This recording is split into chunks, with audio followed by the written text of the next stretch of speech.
قرآن چیخ چیخ کے کہہ رہے ہیں کہ جو نماز نہیں پڑھتا وہ پاکستان کے شناختی کارڈ میں مسلمان ہے، اللہ کے ہاں وہ مسلمان نہیں ہے۔ صحیح مسلم میں یہ حدیث لکھی رہ گئی 246 کہ بندے کے کفر اور ایمان، شرک اور اسلام کے درمیان فرق کی نماز ہے۔ یہ حدیث مسلم میں ہی لکھی رہ گئی کہ ابن مسعود رضی اللہ تعالیٰ عنہ کہتے ہیں کہ جماعت کے ساتھ نماز پڑھنا یہ سنت خدا ہے، یہ تمہارے نبی کی وہ سنت ہے جو اللہ نے انہیں عطا کی، اگر اسے چھوڑ دو گے تو برباد ہو جاؤ گے۔ رسول اللہ کے زمانے میں اگر کوئی بیمار بھی ہوتا اور 2 بندوں کے سہارے مسجد میں آ کے نماز پڑھ سکتا تو اس کی کوشش ہوتی کہ میں مسجد میں جماعت سے نماز پڑھوں، کہیں مجھے منافق نہ شمار کر لیا جائے۔ جماعت چھوڑنے پر رسول اللہ کے زمانے میں سمجھا جاتا تھا صلی اللہ علیہ وآلہ وسلم کہ بندہ منافق ہے۔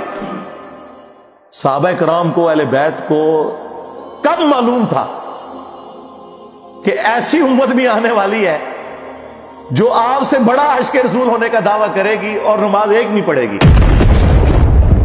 تو وہ کہتے یار یہ تو بڑا آسان اسلام ہے۔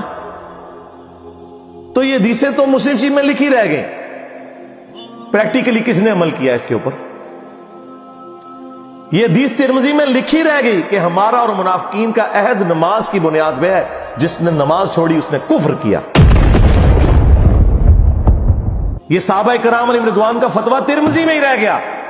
عبداللہ بن شقیق تابعی کہتے ہیں کہ صحابہ کرام علیہ رضوان تارک الصلاح کے سوا کسی کی تکفیر نہیں کرتے تھے، صرف بے نمازی کو وہ کافر سمجھتے تھے، باقیوں کو وہ تمام غلطیوں کے باوجود مسلمان تصور کرتے تھے۔ اندازہ کریں، یہ ترمذی میں لکھا رہ گیا جناب۔ ہاں، ہم جب چیخ چیخ کے یہ باتیں بیان کرتے ہیں لوگ کہتے ہیں یار یہ کس قسم کی باتیں کر رہے ہیں، یہ کہاں پہ لکھی ہوئی ہے؟ سرکار کتابوں میں لکھی ہوئی ہے۔ یہی تو ہم آپ سے کہہ رہے ہیں کہ مرنے سے پہلے اے مسلمان کر لے اس پہ غور، کتابوں کا خدا اور ہے، بابوں کا خدا اور۔ یہ حدیث ابو داؤد میں ہی لکھی رہ گئی کہ بچہ جب 7 سال کا ہو جائے تو اسے نماز کا حکم دو، اور نہ پڑھے 10 سال کی عمر میں اسے سزا بھی دو، اور 10 سال کے بچوں کے بستر بھی الگ کر دو۔ یہ ابو داؤد میں لکھی رہ گئی حدیث، عمل کس نے کیا؟ یہ حدیث ابن ماجہ میں لکھی رہ گئی کہ نبی علیہ السلام نے فرمایا اے معاذ اللہ کے ساتھ شرک نہ کرنا، خواہ تمہارے ٹکڑے ٹکڑے کر دیے جائیں، تمہیں قتل کر دیا جائے، سولی دے دیا جائے، یا آگ میں زندہ جلا دیا جائے، شرک نہ کرنا۔ یہ پہلی نصیحت۔ اسی حدیث میں دوسری نصیحت، نماز نہ چھوڑنا۔ تمہارا اللہ کے ساتھ عہد نماز کی بنیاد پہ ہے، اگر تم نے نماز چھوڑ دی تو اللہ کا ذمہ اٹھ گیا تم سے۔ اور تیسری چیز فرمایا شراب نہ پینا، یہ تمام برائیوں کی جڑ ہے۔ تو یہ حدیثیں تو لکھی رہ گئی سرکار۔ یہ حدیث مسند احمد میں ہی لکھی رہ گئی کہ نبی علیہ السلام نے فرمایا کہ نماز قیامت کے دن نمازی کے لیے دلیل، نجات اور نور ہوگی، اور جو نماز نہیں پڑھتا قیامت کے دن نہ اس کے لیے کوئی دلیل ہوگی اللہ کے حضور بچنے کی، نہ نجات اور نہ کوئی روشنی، نور جو پولیس رات سے گزرنے کے لیے قرآن میں آیا نا، وہ نور۔ اور پھر نبی علیہ السلام نے فرمایا کہ بے نمازی کا حشر اسی حدیث میں آتا ہے، فرعون، قارون اور حامان اور امیہ ابن خلف کے ساتھ ہوگا۔ ہاں جی، کچھ بھی ہے تیرے محبوب کی امت سے ہے۔ محبوب تو پہلے ہی بتا گئے ہیں کہ بے نمازی تیرا حشر تو فرعون کے ساتھ ہونا ہے، تیرا حشر قارون کے ساتھ ہونا ہے، امیہ ابن خلف کے ساتھ ہونا ہے۔ اور یہ تو میں آپ کو صرف ایک بات کر رہا ہوں۔ اب اگر میں قرآن کی توحید بیان کرنا شروع کروں تو قرآن کے پہلے صفحے کا ٹیسٹ دنیا کے کروڑوں مسلمان پاس نہیں کر سکتے۔ ایاک نعبد و ایاک نستعین، یہ قرآن میں لکھا رہے گا۔ ماشاءاللہ فجر کی نماز میں یہ پڑھ کے نکلتا ہے، اور مسجد کے ساتھ جو دربار ہے ریگولرلی حاضری دے کے اس بابے سے بھی مانگ کے گھر آتا ہے۔ تو کیا نماز تو پڑھی؟ تو مسلمان ہے، تیری ہر نماز کی ہر رکعت میں تو یہ نہ پڑھے تیری نماز ہی نہیں ہوتی۔ ایاک نعبد و ایاک نستعین، اے اللہ عبادت بھی تیری کریں گے، دعا بھی تجھی سے مانگیں گے، مدد بھی تجھی سے مانگیں گے۔ یہاں مدد مانا دعا کے، لیکن یہاں مولویوں نے پھر پٹی پڑھا دی، انہوں نے کہا نہیں جی نہیں جی، امی سے روٹی نہ مانگے۔ اندازہ کریں قرآن کا مذاق اڑا رہے ہیں، حالانکہ انہیں پتہ ہے کہ قرآن میں یہ آیت موجود ہے وَتَعَاوَنُوا عَلَى الْبِرِّ وَالتَّقْوَى وَلَا تَعَاوَنُوا عَلَى الْإِثْمِ وَالْعُدْوَانِ، نیکی اور پرہیزگاری کے کاموں میں ایک دوسرے کی مدد کرو اور برائی میں الگ رہو۔ قرآن نے بتایا ہے کہ اللہ نے دنیا کو اسباب کے ساتھ جوڑا ہوا ہے۔ یہاں ایاک نستعین میں دعا کے اعتبار سے بتایا جا رہا تھا کہ غیر اللہ سے نہیں کرنی، ظاہری اسباب کا تو قرآن میں حکم ہے، لیکن دیکھ لیں۔ اور پھر جس شان سے اللہ تعالیٰ نے سورۃ النمل میں ذکر کیا، حیران کن بات آپ کو بتاؤں، اہل تشیع کے ہاں صبح و شام کی دعاؤں میں، سنت اذکار میں سورۃ النمل کی آیت نمبر 62 پڑھی جاتی ہے، ترجمہ نہیں کبھی کسی نے پڑھا۔ اور ہمارے جن اسٹوڈنٹس نے پڑھا جو شیعہ مکتب سے تعلق رکھتے تھے، کیونکہ میں نے اس آیت کو اتنی دفعہ کوٹ کیا، انہوں نے کہا ہم تو یہ صبح شام پڑھتے ہیں، ترجمہ پڑھا تو انہوں نے کہا یار یہ آیت پڑھ کے بھی سب سے زیادہ شرک ہم کر رہے تھے، کیونکہ اس آیت کے اندر کیا لکھا ہے؟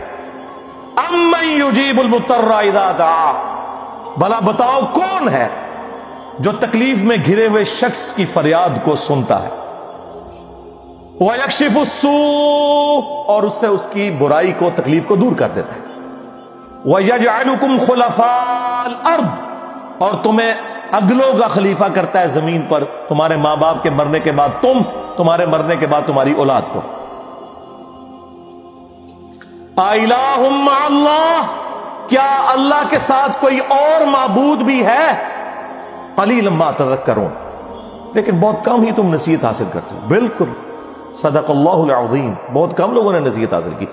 اس آیت میں کلیئر کٹ لکھا ہے کہ جو اللہ کے سوا کسی اور سے دعا کرتا ہے گویا وہ اسے خدا بنائے ہوئے ہے۔ یا علی مدد کا مطلب سادہ نہیں ہے، اس کا مطلب ہے کہ آپ نے مولا علی کو اللہ کے مقابلے پر خدا تصور کر دیا۔ نہیں جی ہم تو انہیں اللہ کا بندہ مانتے ہیں، نہیں جناب، قرآن تو یہ کہتا ہے کہ اللہ کا بندہ مان کے یا بغیر بندہ مان کے، جب تمہارا یہ عقیدہ ہے کہ اللہ کے سوا کوئی تمہاری تکلیف دور کر سکتا ہے، جی پیچھے اللہ ہی ہے، اچھا اللہ پیچھے رکھ رہے ہیں۔ یہ دیکھیں حدیث میں لکھا ہوا نماز کا طریقہ، اور نہیں جی ہمارے امام صاحب نے بھی تو وہی کچھ بتایا نا، پیچھے تھے اتنے بھی نبی علیہ السلام نے، نبی علیہ السلام پیچھے رکھنے کے لیے،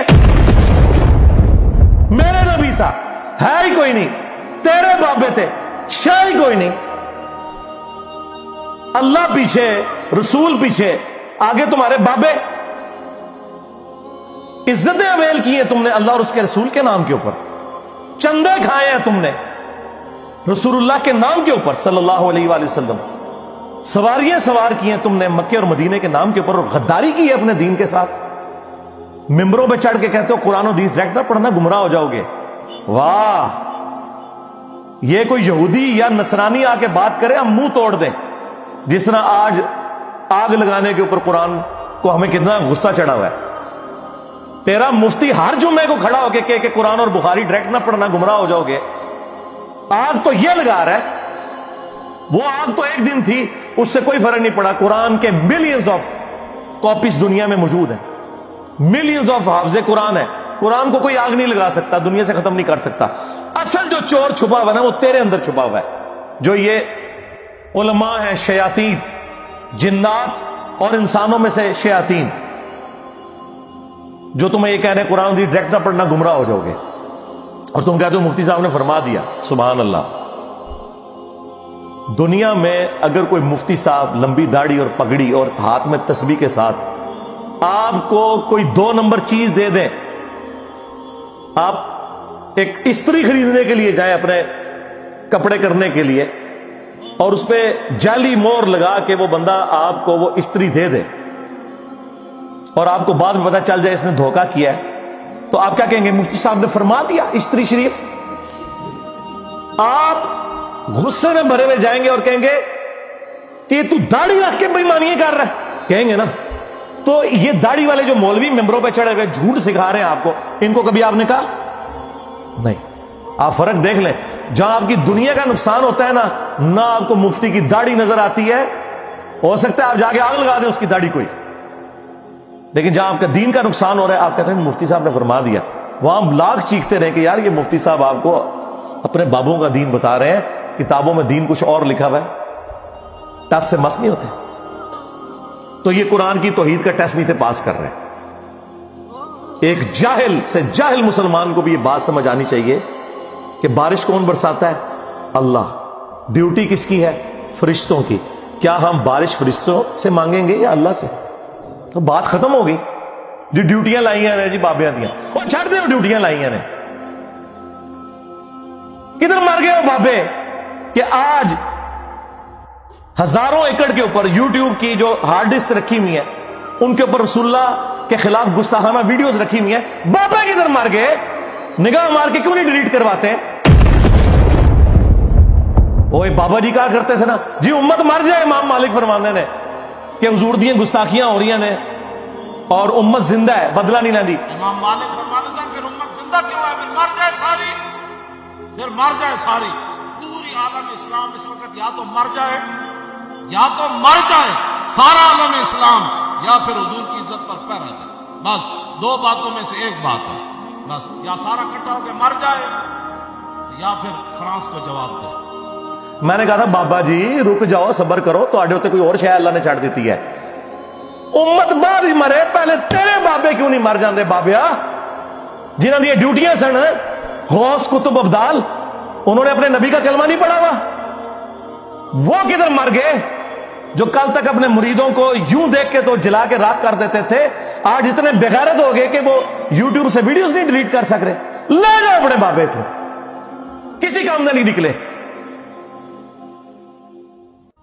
پہلے وہ مرن نا، امت تو بیچاری کچھ کر نہیں سکتی، بابوں کے پاس تو اتنے رائٹس ہیں. وہ بابا لبو جی ڈیوٹی ہے اتنے جتنے ہارڈ ڈسک پہ ہیں اتنے جس غوث کی ڈیوٹی ہے انہوں لبو اتنا، اس سے میں 295 سیل آواں گا. امت مر جائے، تیرے بابے نہ مر جائے، امت مر جائے. امت نو تو تسی مس گائیڈ کیتا ہے، شرک میں ڈبو دیا. او جی لاہور 1000 سال تو بابا بیٹھے ہے تے پال رہے لوگوں نو. چھڈ دے، آج چندے بند کر دینا گورنمنٹ، کتے پھرن گے دربارہ ہوتے تواڈے، صفائی کرنے والا کوئی نہیں ہوگا. بند کراؤ آج چندے، بابا پال رہے ہیں. تواڈے چندے تے پلدے نے تے تسی کہتے بابا پال رہے. شرم کی کوئی انتہا ہوتی ہے. یہ لوگ بات کرتے ہیں جی قرآن جل گیا تو پورے ملک کے اندر ہنگامے کھڑے کیے ہوئے. قرآن تم لوگوں نے جلایا ہے شرک پھیلا کے. ویسے تو کہتے ہو ہم سنی ہیں. سنی وہ ہوگا جو بخاری مسلم کے طریقے کے مطابق جو رسول اللہ کے احادیث نقل ہوئی ہیں صلی اللہ علیہ وآلہ وسلم، رکوع میں جاتے وقت اور رکوع سے اٹھتے وقت رفع الیدین کرے گا. یا سنی وہ ہوگا جو اپنی پبلک کو یہ جھوٹ مشہور کرے گا کہ جی بغلے بت رکھ کے آندے سن تاں رفع الیدین ہوتا سی. واہ واہ. جس شخصیت کے ساتھیوں میں سیدنا عمر، سیدنا حمزہ، سیدنا علی جیسے دلیر اور اللہ کے شیر ہوں، اتنے لوگ بت رکھ کے حضور دے پیچھے آگے ہوتے سر. اب گل کرنے لی کرو کوئی، سب کچھ جھوٹ نکلیا تھوڑا. قرآن کو آگ لگ گئی کہ تسی لائیے قرآن کو آگ. آپ لوگ دشمن ہیں اسلام کے. اس سے بڑی کیا دشمنی ہوگی جو لوگوں کو کہتا ہے قرآن و سنت سے جوڑو، اس کو کہتے ہیں جی یہ لوگوں کو گمراہ کر رہا ہے، ہمارے بزرگوں سے ہٹا رہا ہے. جی بالکل اعلانیہ میں کہتا ہوں کہ میں آپ کے بزرگوں سے آپ کی پبلک کو ہٹا رہا ہوں، اس لیے نہیں کہ اپنے ساتھ جوڑوں، کیونکہ نہ تو میری کوئی چندہ بک، نہ میرا کوئی مدرسہ، ہاں نہ میری کوئی مسجد. چندے آپ کو دیں، نمازیں آپ کے پیچھے پڑھیں. ہم توڑ رہے اس لیے نہیں ہے، آپ کے بزرگ ویسے اس لیے توڑتے تھے کہ کسی سے توڑ کے اپنے ساتھ جوڑے. اصل میں نا انہوں نے یہی جرم کیا، یہ سمجھتے ہیں دوسرے بھی یہی کچھ کرتے ہیں. بندہ خود چور ہے نا، دوسرے کو ہی سمجھتا ہے. یہ آپ صحیح کہہ رہے ہیں، یہ ایسے ہی ہوتا رہا ہے. لیکن آج جو شخص آپ پہ اللہ تعالیٰ نے مسلط کیا ہے نا، یہ شخص آپ کے بزرگوں سے توڑ کے اپنے ساتھ نہیں جوڑ رہا، یہ اس کے ساتھ جوڑ رہا ہے جس کی قبر مدینے میں صلی اللہ علیہ وآلہ وسلم. صلو علی محمد وآل محمد، اللہم صلی علی محمد وعلی آل محمد.